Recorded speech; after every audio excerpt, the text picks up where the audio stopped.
Hi, practice members. This month of May, we had a sugar detox theme going on, and towards the end of the month, we had an event scheduled, but we decided to do a Zoom recording for it instead so that those of you who weren't able to make the actual event still get all of the super important information. So feel free to jump in and grab those other people sitting around you or forward this on to other friends and family members who could hear this talk too. Maybe you think right off the bat of a couple of people who could use this information, or maybe at the end of the presentation you start to think of a couple of more people who would either enjoy listening to the talk or who would benefit from hearing this information. So go ahead and get comfy as we go through the talk, okay?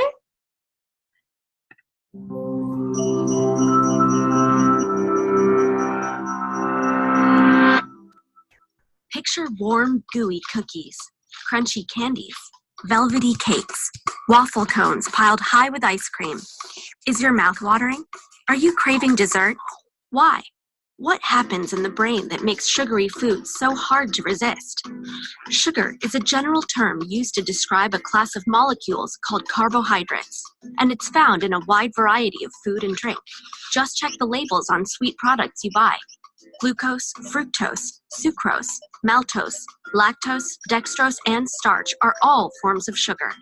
So are high fructose corn syrup, fruit juice, raw sugar, and honey. And sugar isn't just in candies and desserts. It's also added to tomato sauce, yogurt, dried fruit, flavored waters, or granola bars. Since sugar is everywhere, it's important to understand how it affects the brain. What happens when sugar hits your tongue? And does eating a little bit of sugar make you crave more? You take a bite of cereal. The sugars it contains activate the sweet taste receptors, part of the taste buds on the tongue. These receptors send a signal up to the brainstem, and from there it forks off into many areas of the forebrain, one of which is the cerebral cortex. Different sections of the cerebral cortex process different tastes: bitter, salty, umami, and in our case, sweet. From here, the signal activates the brain's reward system. This reward system is a series of electrical and chemical pathways across several different regions of the brain. It's a complicated network, but it helps answer a single subconscious question. Should I do that again? That warm, fuzzy feeling you get when you taste grandma's chocolate cake? That's your reward system saying, yes. And it's not just activated by food. Socializing, sexual behavior, and drugs are just a few examples of things and experiences that also activate the reward system. But overactivating this reward system kickstarts a series of unfortunate events: loss of control, craving, and increased tolerance to sugar. Let's get back to our bite of cereal. It travels down into your stomach and eventually into your gut. And guess what? There are sugar receptors here too. They're not taste buds, but they do send signals telling your brain that you're full, or that your body should produce more insulin to deal with the extra sugar you're eating. The major currency of our reward system is dopamine, an important chemical or neurotransmitter. There are many dopamine receptors in the forebrain, but they're not evenly distributed. Certain areas contain dense clusters of receptors, and these dopamine hotspots are a part of our reward system. Drugs like alcohol, nicotine, or heroin send dopamine into overdrive, leading some people to constantly seek that high. In other words, to be addicted. Sugar also causes dopamine to be released, though not as violently as drugs. And sugar is rare among dopamine-inducing foods. Broccoli, for example, has no effect, which probably explains why it's so hard to get kids to eat their veggies. Speaking of healthy foods, let's say you're hungry and decide to eat a balanced meal. You do, and dopamine levels spike in the reward system hotspots. But if you eat that same dish many days in a row, dopamine levels will spike less and less, eventually leveling out. That's because when it comes to food, the brain evolved to pay special attention to new or different tastes. Why? Two reasons. First, to detect food that's gone bad.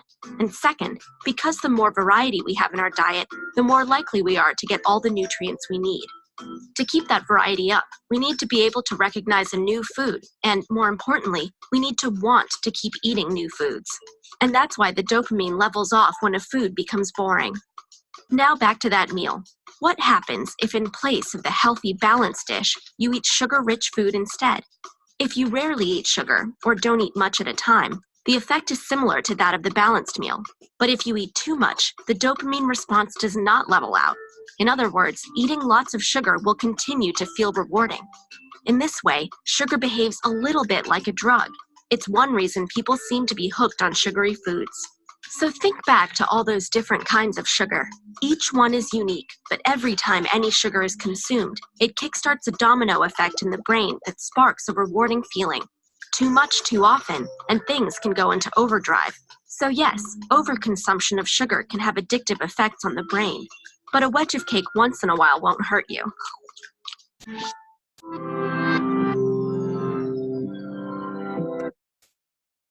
Okay, so that was one of the TED Talk videos here, and I love TED Talk videos. I think that they're so informational. So hopefully you enjoyed listening to that and you learned a couple of things in there as well. One of the important things to always figure out when you're trying to do a new lifestyle or a new habit or take away a bad habit or something is to figure out your why. So I kind of made this a little personal towards me, just because I'm the one doing the presentation here. My why for my lifestyle, the way that I eat, the way I choose to eat, is has a lot to do with a traveling lifestyle. I so much enjoy traveling and being able to move and enjoy an active lifestyle when I travel. Um, these are a couple of pictures of travels from just this year. So if I wasn't healthy and if I didn't take care of my body, I don't think I'd have the same amount of energy to be able to do all the kinds of travels that I do and even the activities that I'm able to do on my travels. I love the picture on the right here just because this is my grandma in the picture. Just kind of a awesome role model, somebody to look up to who takes care of themselves. I think she's 75. Don't quote me on that. She's up there in the 74 to 76 region, I think. That's why I'm going to go with 75. But we just took a 2-week trip around Italy last summer on a cruise. And so we really had to do lots of walking every single day that we came off the cruise. And she was keeping up there with us, and just so awesome to see in her older age how active she still is. So it's really, it's an inspiration for me. And yeah, so something that's really important too is I've heard a lot of people say is you owe it to your family to teach them what you know, and that's a direct reflection of you. So I don't have kids of my own, so this quote doesn't exactly pertain to me. However, teaching people what I know is something that's super important because since I don't have kids, I take on the responsibility of teaching it to others and then hoping that you're able to pass it on to other people you know and or your children, because it's super important to give kids and others that we know the knowledge to be able to make their own decisions and to live that healthier, more wellness balanced lifestyle. So here's some facts about children and adults. 1 in every 3 adults actually have cardiovascular disease. There's 116 million of them are living with chronic pain. 1 in 3 women will develop cancer in their lifetime, and about 50% of men, 1 in 2 men, will develop cancer in their lifetime. The U.S. national healthcare expenditures are approaching $3 trillion annually on healthcare. 75% of that is spent on lifestyle-related chronic diseases.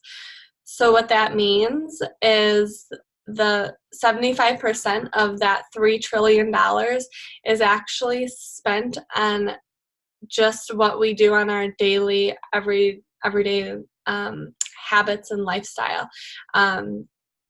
For somebody who wakes up and doesn't do any workouts and eats fast food every single day, those are really simple habits and lifestyle changes that you can change to. Maybe you wake up and you go for a 30-minute walk every day, and you start to implement a couple of more vegetables in your diet and some more fruits and things like that.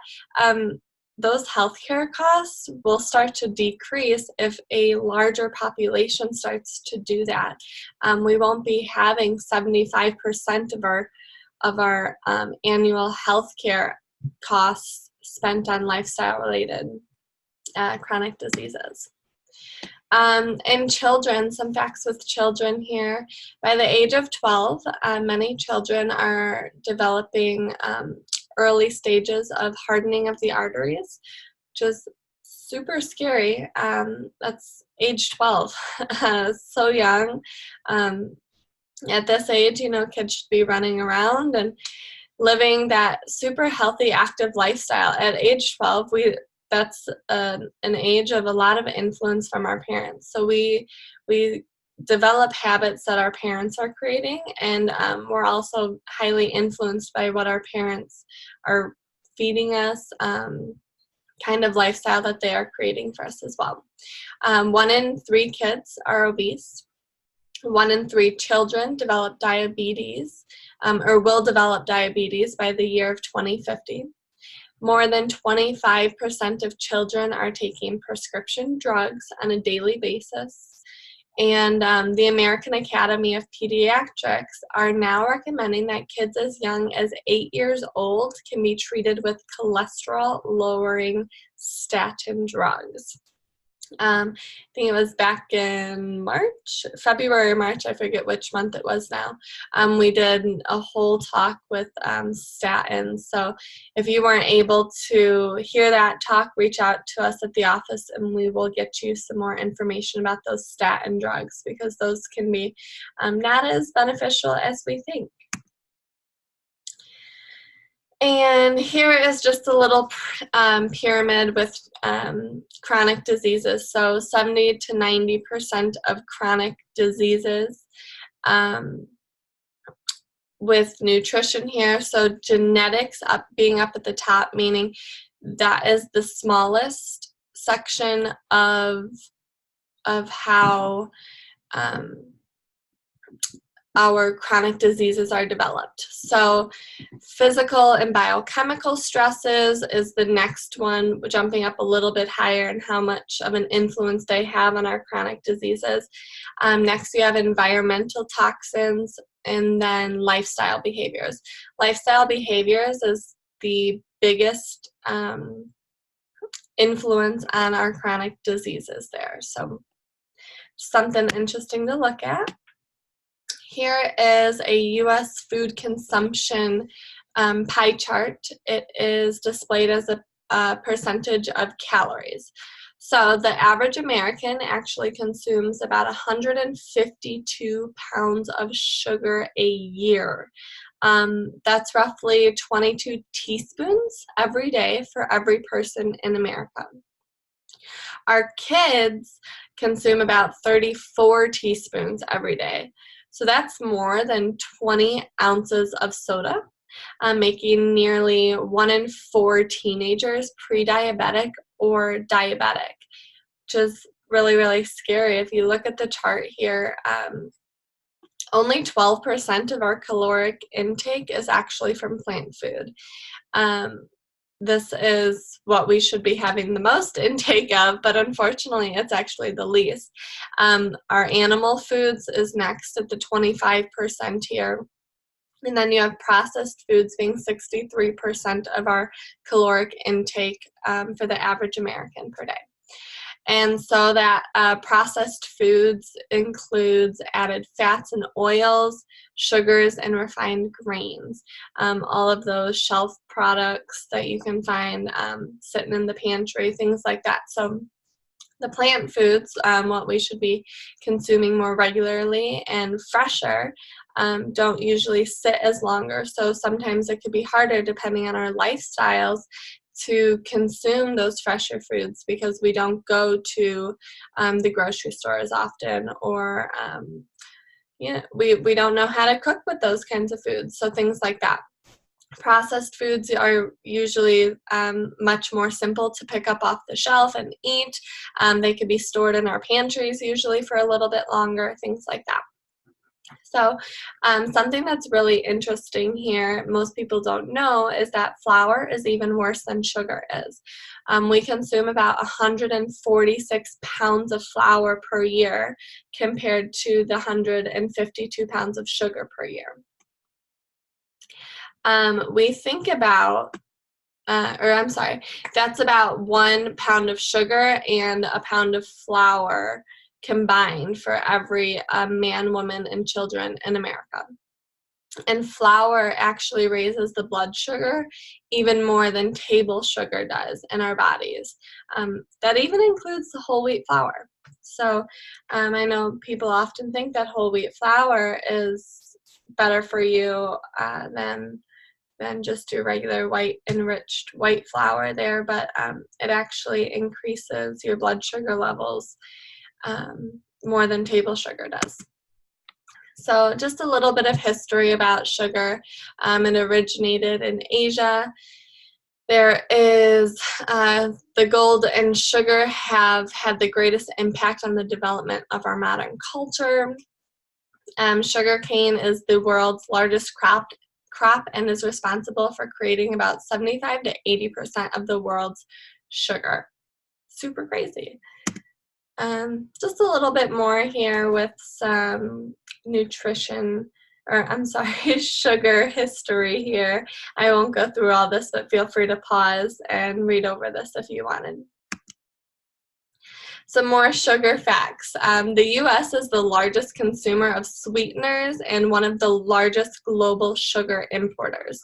The average American consumes about 130 to 156 pounds of added sugar per year. That's about an extra 500 calories per day.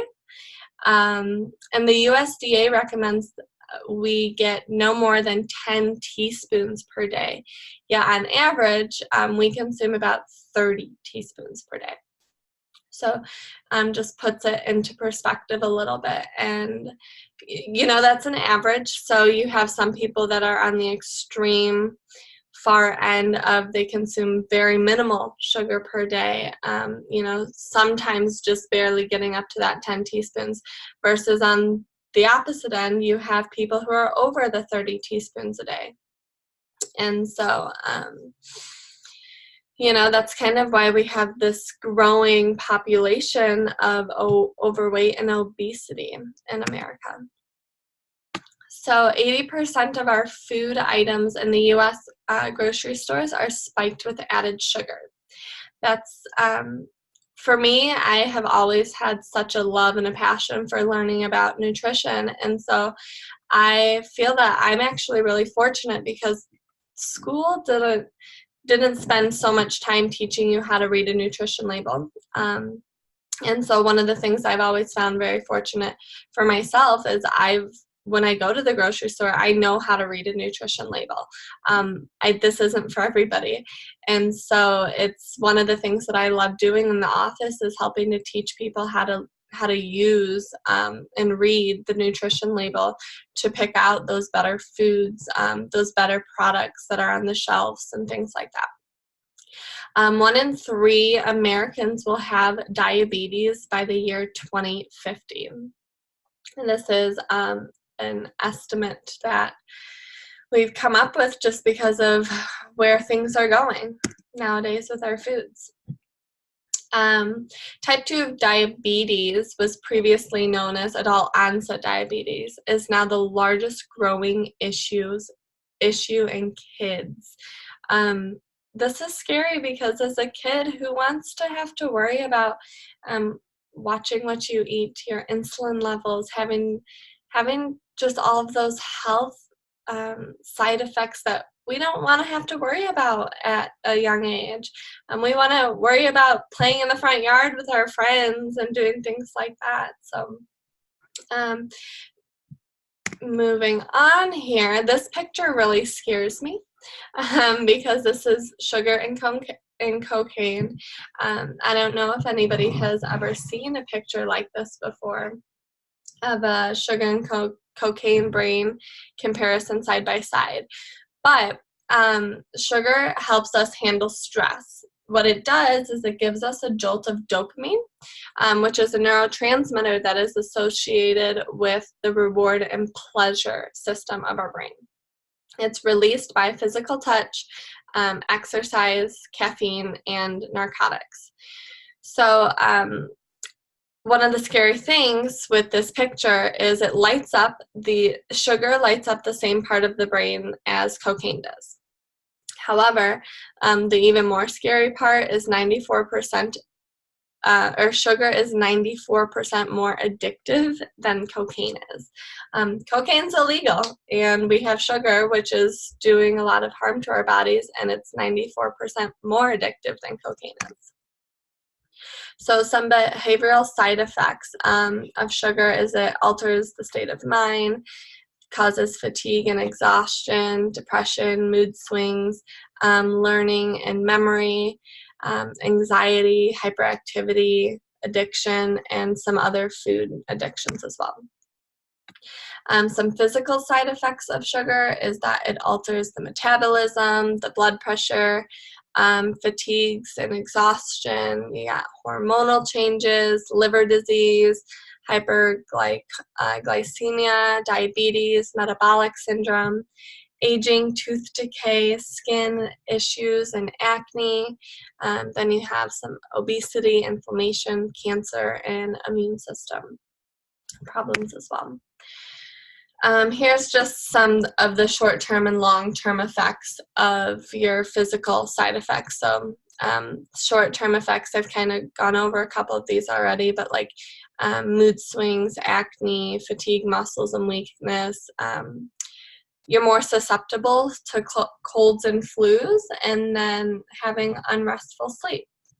Then you also have some longer-term effects, your adrenal fatigue and dysfunction.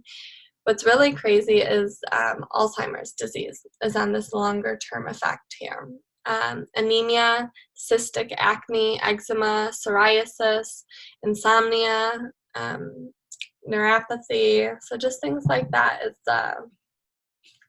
really scary, but we don't always associate the sugar with these short-term and long-term physical effects on our body.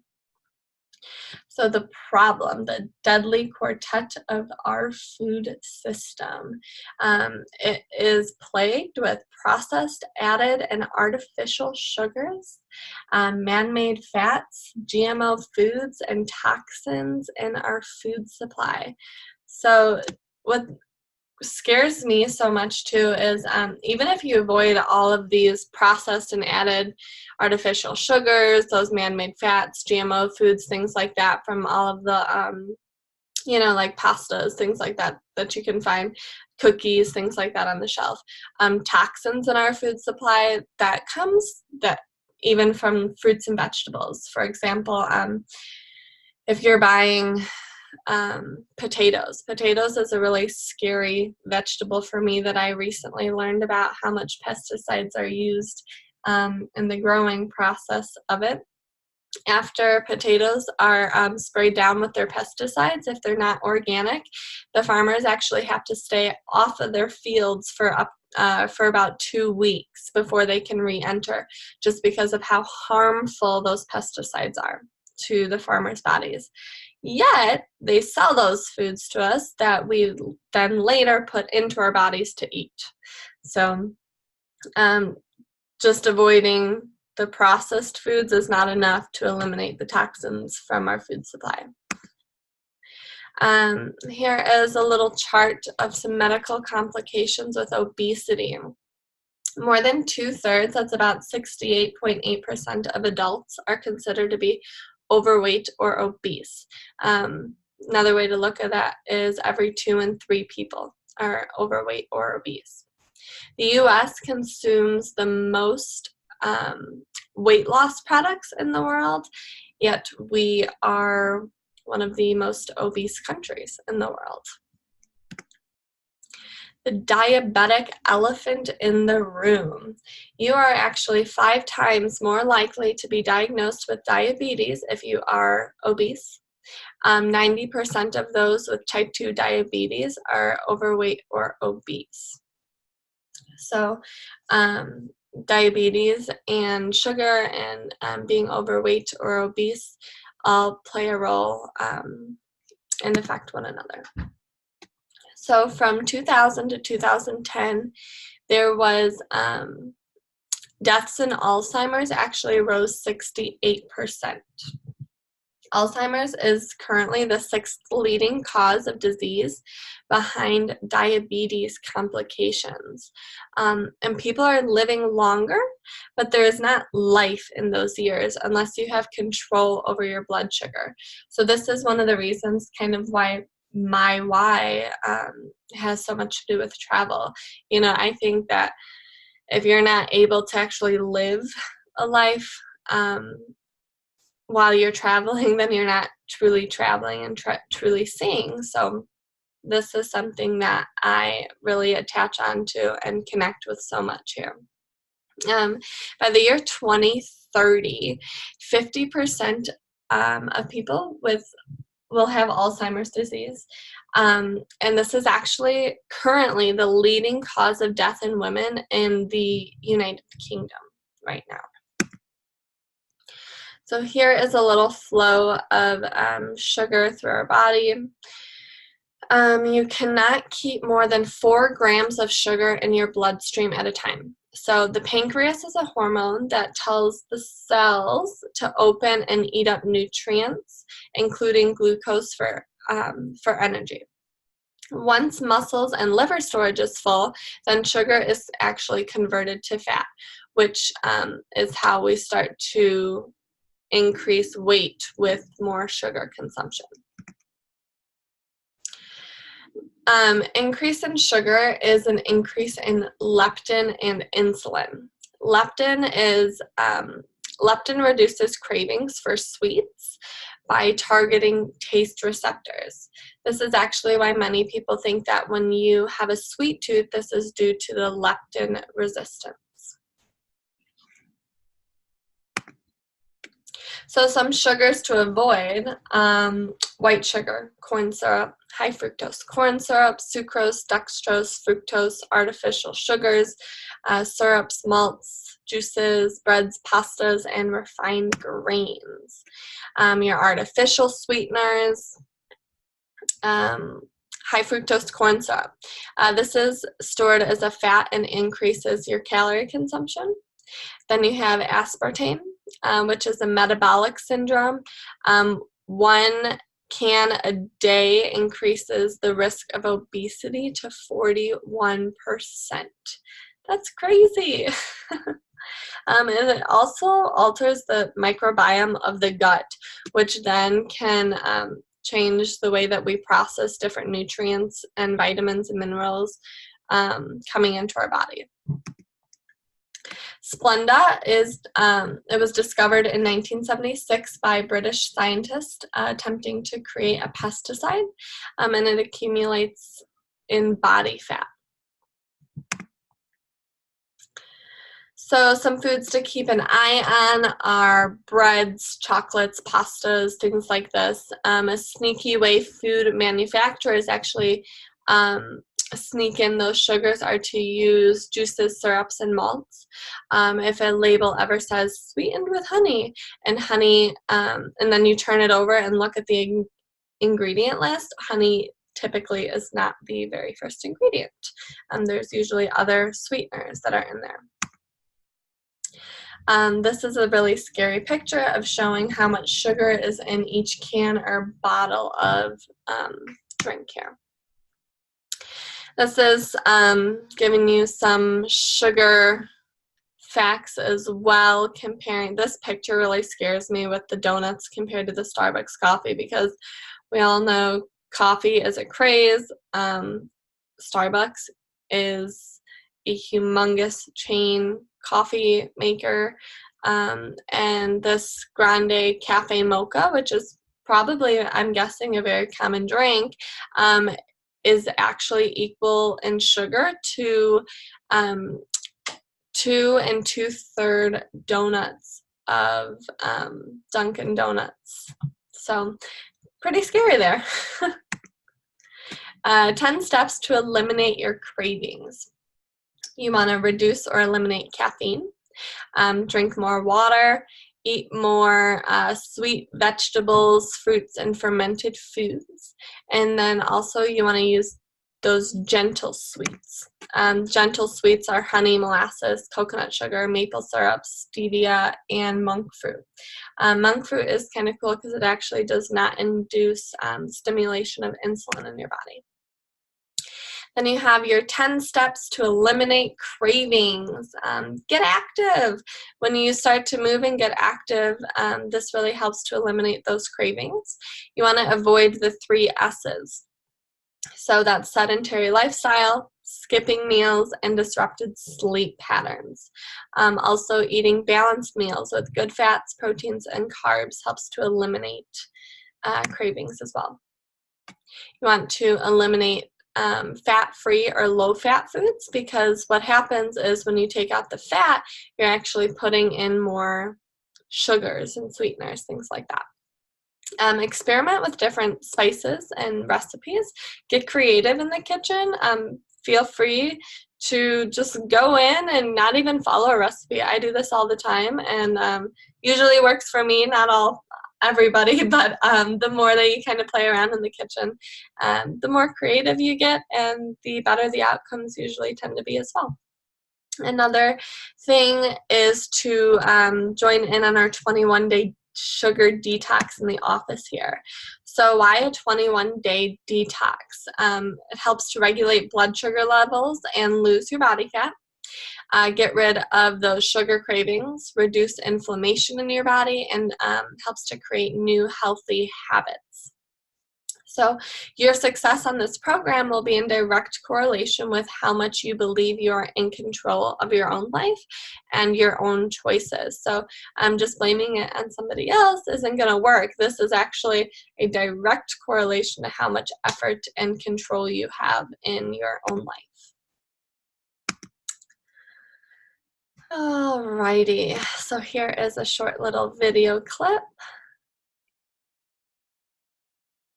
The epidemic here is worse than previously estimated, much worse. The message that's been pushed on us, it's your fault you're fat. Shouldn't be so hard to get them to run around and play, right? They have voracious appetites and they don't exercise enough. It's about how active our kids are. Forget about it. There are 600,000 food items in America. 80% of them have added sugar. Your brain lights up with sugar just like it does with cocaine or heroin. You're going to become an addict. You end up with one of the great public health epidemics of our time. This is the first generation of American children expected to lead shorter lives than their parents. I am 12 years old, and my doctors have said that I am a statistic. We're blaming willpower, and it's a crime. Over 95% of all Americans will be overweight or obese in 2 decades. We're toast as a country. Sugar industry is extraordinarily powerful. They're in business to make money, not to keep America healthy. What if our whole approach to this epidemic has been dead wrong? The government is subsidizing the obesity epidemic. To place private profit ahead of public health. Systematic political failure. By 2050, 1 out of every 3 Americans will have diabetes. Those diseases are being driven by sugar. This is the fundamental problem nobody's talking about in society. We could cure 80% of the problem where they prepared the food in the school. Tomato paste is a vegetable? Really? Junk food companies are acting very much like tobacco companies did 30 years ago. They would reject entirely any argument that they are in any way harmful. Lying through their teeth. Kids are being told the biggest lie they will ever hear in their lives. Ronald McDonald never sells to children. He informs and inspires through magic and fun. If a foreign nation were doing that to our children, we would defend our families. Years from now, we're going to say, I can't believe we let them get away with that. We have to change the diet of America. It's all preventable.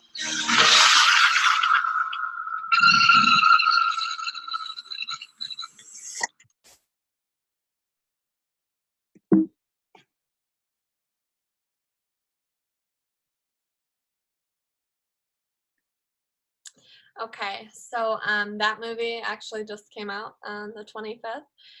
It's called Fed Up, and awesome information in there, but also some really scary information in there as well. Talks about our system and then nutrition as well. This 21 Sugar Day detox that we are having in the office, we are having those in body scan and wellness score pre and post the detox. We will provide you with a book to guide you through the program, so logs, meal plans, recipes. We'll have daily delicious and easy recipe ideas to help you with accountability, and then support from our team in the office here as well. You have 3 workouts in your program, one per week, and then you have a pre-start showing of the Fed Up movie that we will be doing in our office as well. So last thing here with the 21-day sugar detox is the top 3 most improved people who participate will win prizes. This is, if nothing else motivates you, come to win those prizes. Those prizes are awesome. We usually do something like the massages or facial, something like that, but we'll see however many people we get to participate, and the motivation and enthusiasm we kind of get from everybody. We'll see how the prizes will go this year. So the start date for this 21-day sugar detox in the office is going to be Monday, June 3rd. Usually this is $100 or $210 program that we're doing for $150. So we really encourage you to get in touch with the office today. Right after you see this video, and jump on, call the office, tell them you want in on this 21-day sugar detox. Let us know next time you're in the office, but if it's before the end of this week, and we look forward to it. We are so excited to start this sugar detox, and we hope that you are as well. You know, just it's so awesome to see others around you improving, and so to be able to do this with everybody will be super awesome. And let's see here how you can start your detox. Step 1 of the challenge, you want to go ahead and select your level from page 2 of the handout. Read through the prep week over the next few days. Step 2 is you want to review the yes-no food list so that either when you're at work or shopping, you kind of know what you can eat and not to eat. Step 3, you want to learn how to build your plate based on your level. Step 4, choose your recipes from the weekly meal plan and make a shopping list. And step 5 is you want to plan and prep your day and get ready for June 3rd. We are so excited. So reach out to us in the office here. Remember, we are throughout the whole 21-day detox. We are in the office here to support you and give you the tools you need to succeed. We cannot wait to start this program with you all. So thanks for watching so much. Remember, pass this video on to friends, family, loved ones who you think would love to look at the information, hear the information, or to people who need to hear this information. Yes, and we look forward to seeing you in our office soon and joining our detox on June 3rd. Thanks so much, everybody.